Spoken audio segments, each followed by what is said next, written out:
State with Jack Lloyd, where philosophy matters. Hey, what's up, everybody? It is Jack Lloyd here. I am excited to be back, hanging out, and doing a little bit more on the Isom fan theory thinking here. I'm going to be taking a look at Isom and an intriguing potential connection with a historical character named Isom Dart. So I'm going to be looking at that in just a second. And a quick reminder, everybody, if you want me to potentially see your comments, YouTube's the best place. So youtube.com/Jack Lloyd. You can see that scrolling down on there. So I'm going to be leaving that up for a little bit, just to remind people that I'll be able to see your comments best over there. So, hey, what's up, Buddha Bear? Take a look here really quick at whoever's coming in. So welcome. Good to see everybody. And so without further ado, I'm going to be taking a look here at the connection of Rippaverse Isom to a historical character. So just a quick note with Rippaverse and Isom, if you're not already aware, this character is a rancher in the story. So in the Rippaverse, Isom, is someone who's handling animals, has a kind of, I guess you could say, compound where Isom is working out and taking care of ranch-oriented things. So he is definitely having that type of outdoorsy, outside guy kind of character development for his build. And I was taking a look at some potential connections, and in the process, what I found is that there is this man named Isom Dart. And I'm going to go through the Wikipedia page talking about Isom Dart so you get a sense of how these characters maybe have some type of connection. So Isom Dart, he was alive from 1849 to 1900. He was born Ned Huddleston, and he was a rodeo clown and stunt rider, rancher. So there you go, a rancher. Connection there to the actual Isom from Rippaverse. And a horse and cattle rustler during the late 19th century in the Wild West, which, if you know anything about the Wild West, it wasn't really all that wild in terms of, there was just, chaos. It was just, there was more relative freedom. So he changed his name to Isom Dart when he bought a ranch and settled in Browns Park in northwestern Colorado. So it's not Texas here, but again, we're seeing some similarities start to emerge. He was also known by a number of nicknames such as Quickshot and Tan Mex. So that's just a little bit about him. And you can see over here, Isom Dart, he has 2 guns in his belt in this picture, which is a very old picture. It's a public domain picture. So you can kind of see him there. He's got that cool brimmed hat. Those are pretty ballin' pistols there. It's hard to see exactly what those makes and models are, but it's, at least from a cursory glance, it almost looks like they're single shot, but it's hard to tell if they're revolvers from this angle. Maybe someone who has a little bit more knowledge on those historical pistols, whether they're black powder single shots or revolvers. But so you have this intriguing name, Isom Dart, right? Very similar to, of course, Isom for the Rippaverse. So let's think about his history and see if there's any other connections. So in the early years, it says in 1849, Ned Huddleston was born into slavery in Arkansas.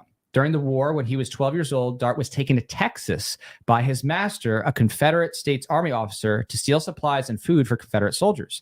At the end of the war, he was returned to Arkansas and was freed. So there's another connection. So Isom Dart was taken to Texas at one point. Connection to Texas. We have Isom, we have Texas, we have rancher. This is looking really interesting. Westward bound. After he was emancipated, Dart headed west. At some point, he worked as a cook at a railroad construction camp between Green River and Rock Springs of the Wyoming Territory. It was known for the traders, trappers, and hunters of diverse races who passed through the town. Its reputation was also as a town of saloons and outlaws. In a meadow of Green River, he shot the heads off of 5 sage chickens with a 6-shooter. So there you go. He has a 6-shooter, which earned him the name Quickshot. Okay, so this guy is kind of a talented marksman. The incident became one of the tales of his notorious life. He also assumed the nicknames Calico Cowboy, Black Fox, and Tan Mex. So this guy, Isom Dart, is kind of a legend in his own right. He's got this interesting history where he was, in slavery, and then eventually he was freed, and he kind of developed a reputation for himself as being this fast shooter, someone who's a good marksman, and was kind of leading or living a wild west, or not so wild west life out there. Okay, so let's take a look here at what happens next. So after, let's see. Oh, sorry, I got to move it on down. There we go. So Dart worked in Texas along the Texas-Mexico border. Okay, so there you go. Another element of the Texas connection. He worked at the Goodnight Ranch and became a stunt rider and a master horseman. He worked in rodeos as a stunt rider and rodeo clown, but found that he made more money stealing horses and cattle in Mexico, swimming them across the Rio Grande into Texas, and selling them there. He worked with a man named Teresa, I'm not sure how to pronounce that. In 1875, Dart worked with a group of cattle rustlers. They were ambushed, and Dart was the only person who was not killed. So another element of intrigue from Isom Dart's history, his ability to survive. Browns Park. Dart was a member of a cattle drive to the Browns Park area in northwestern Colorado, near the borders with Wyoming and Utah. Due to the lack of law enforcement, the area attracted outlaws like Butch Cassidy and the Wild Bunch, which meant that ranchers were reluctant to take full use of the open range land. Known until that time as Ned Huddleston, he changed his name to Isom Dart and also spelled Isom, I-S-U-M, and Isom, like I-Z-U-M Dart. Around 1890, he bought a ranch near Browns Park, also called Browns Hole. He fell in love with a Shoshone woman, ran his ranch, and was a bronco buster. He branded the wild horses that he broke with the ID bar. So basically, the Isom Dart bar. After a period of time, he returned to the life of an outlaw, where his life was filled with cattle rustling, fights, and gambling. He joined the Tip Galt gang. He coupled up with Ann Bassett, known as Queen Anne, who was a cattle rustler and operator of the Bassett Ranch.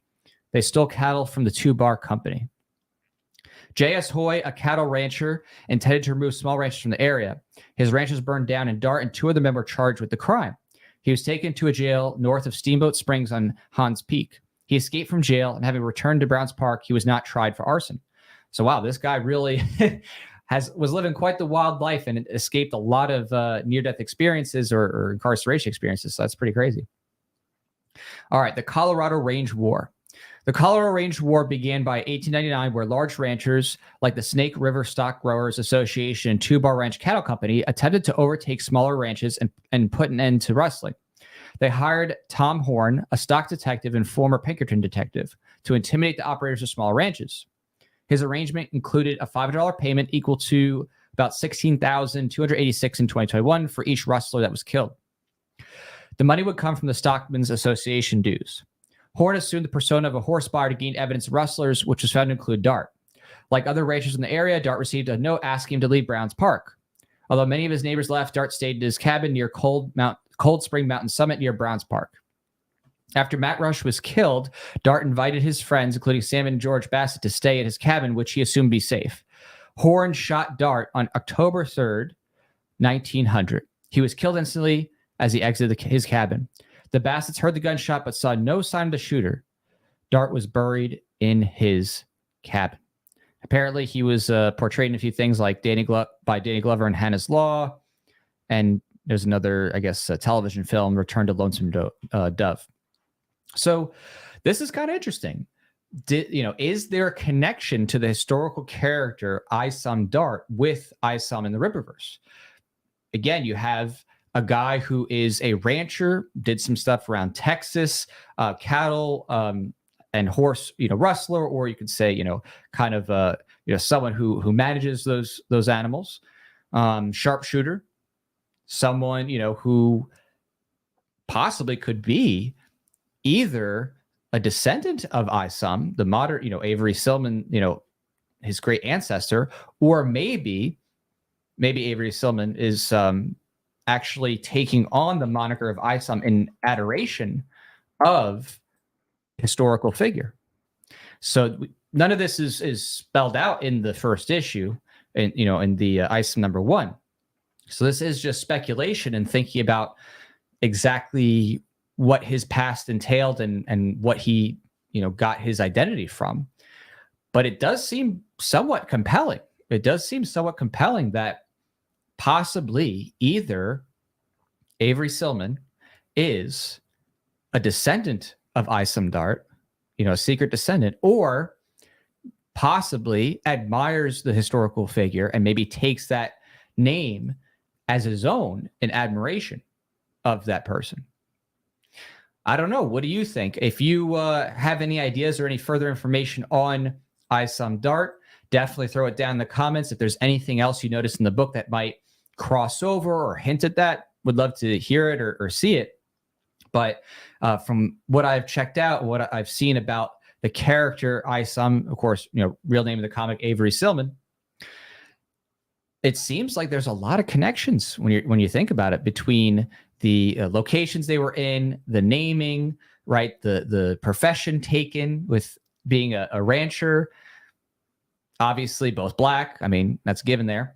So I don't know. Maybe just maybe we're going to find out in a future issue that Isom either is a direct descendant of Isom Dart, or perhaps he happens to admire Isom Dart and so took on that moniker because he really related with that character.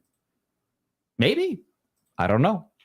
I mean, Isom's not exactly a common name out there, so it's not something that is very typical, but there is someone who took that name in the past. There is someone who took the moniker of Isom, and even for that person, whose real name was Ned Huddleston, it was their own stage name, just like Isom is the stage name for Avery Silman, who again is, even as it says here on the site, a common rancher, right?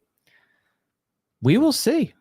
We're going to find out, I think, soon enough. And I'm willing to bet that there's something to that. I think we're going to find out that there's something connecting those two somehow. Whether it's just he knows of that historical figure and decided that he wanted to, take on that similar name just out of admiration or adulation, or who knows, maybe we find out that Isom of Rippaverse, Avery Silman, is actually somehow related to Ned Huddleston, that is Isom Dart.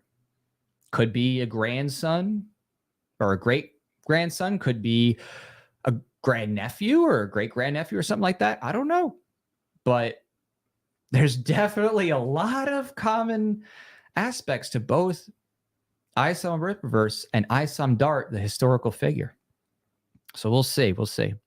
And Alfonso says, great comic. I've already read it twice. Yep, me too. I did the speed read to kind of like get a sense of it. And I did a slower read, like really slow it down, take a look at all the details to soak it all in. So he says they jump in to get you out. Oh, let's see. It says, did it say a rodeo clown? That'd be a bit of a superhero back in the day. Right. So it says, at least on the Wikipedia form, it says he was a stunt rider and cattle rustler. So he did do those stunts in terms of the quick shot, right? He shot the heads off of 5 sage chickens with a 6-shooter, which earned the nickname Quick Shot. So his lore definitely has that kind of historical superhero or legendary character to it.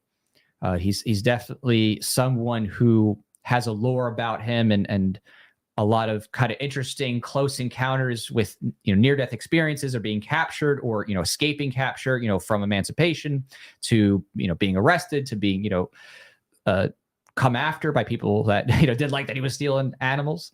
So reasonably so, of course, there. But it really makes you wonder to what extent, if any. I mean, of course, there could be nothing, but I just think that there's too many similarities to just say that there's nothing, right?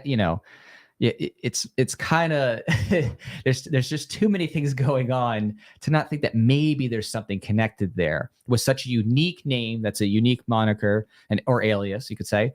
Black guy, definitely around Texas in that arena, has some type of special attributes to them. Rancher. I'm just saying, it's all coming together.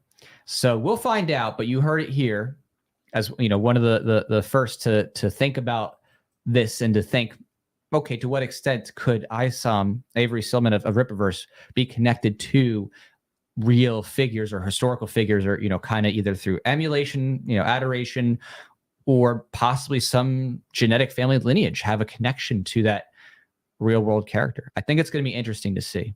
I think we're gonna find something, probably. I'd have to imagine at this point. So, all right, just want to talk about that real quick, y'all. Thank you so much for dropping by and join the stream. Make sure to like and subscribe for the next little update thing. I think next I'll do a little bit of an overview of the fan art contest now that it's closed.